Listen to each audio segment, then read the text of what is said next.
खुलुमबाय गोजोन फुंबिलिनि गासिबो बड'लेण्ड बुब्लिनि अनसायगिरिफोरखौ बरायग्रोबाय। दिनै 7 जानुवारि सनिबारनि फानजामुथिखौ फरायथिनो लादों आं खिलिखां ब्रह्मआ। फानजामुथिनि गिबियाव दं मेष राशि। गोसोआ सोरां मोनगोन, देहानि सानाय सुनायनिफ्राय उदां जागोन, मोजां समजों दावगानो हागोन। बृष राशि। गोसोआव गिखांनाय फैगोन, गिनाय मेवनायजों जेरावबो आवगायनो हानाय नङा, उसुखुथु गोसोजों समखौ बारहोनांगोन। मिथुन राशि। नखराव मोजां सान, बिदा फंबायनि गेजेराव अनलायनाय फैगोन, सुखु गोजोना नखराव साग्लोबगोन। कर्कट राशि। बिसि फिसायनि गेजेराव नागारलायगोन, माखासे जेंनाखौ लानानै उन दाहा खालामनांगोन। सिंह राशि। नोंथांनि थाखाय दिनै मोजांसिन सान, नखराव गोदान उन्दै मोनगोन, साननाय बायदि थांखिया जाफुंसारगोन। कन्या राशि।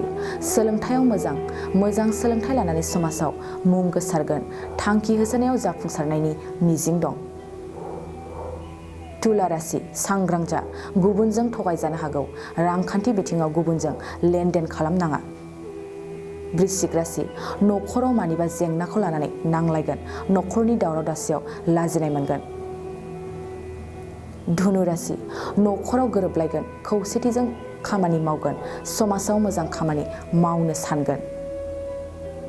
मकर राशि। जायखिजाया बादायलायनायाव जै जागोन, गोसोनि थांखि लानाया जाफुंसारगोन, गावखौ गोग्गानाय लानाय नङा।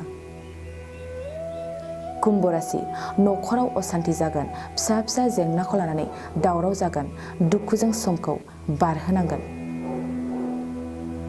मीन राशि। बिसि फिसायनि गेजेराव गोरोबलायनाय नङा, एसे जेंनाखौ लानानै बिसि फिसायनि गेजेराव नांलायनाय जागोन।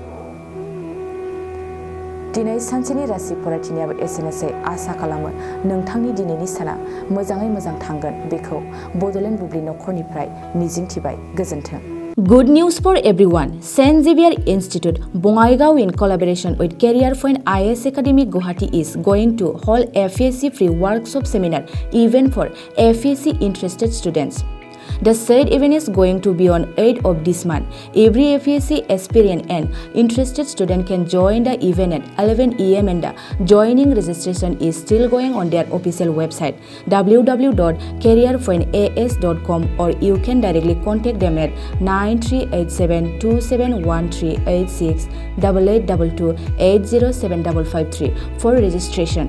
The address of the event is St. Xavier Institute, Sapaguri Road, 2nd floor, above SBI North, Bongaigaon, Assam. We know that the Assam Public Service Commission is going to organize a combined competitive examination 2022 for candidates, and there will be 793 vacancies in various posts across various departments of the Assam government administration. So for that examination, candidates can have such kind of encouragement and inspiration through this beautiful event. It's very mentionable that the St. Xavier Institute, Bongaigaon, provides an excellent coaching to crack every competitive exam, and teaching faculties of this institute are all from Delhi, Patna and Guwahati, who were so intelligent and highly educated. So why are you still waiting for? Go and register yourself.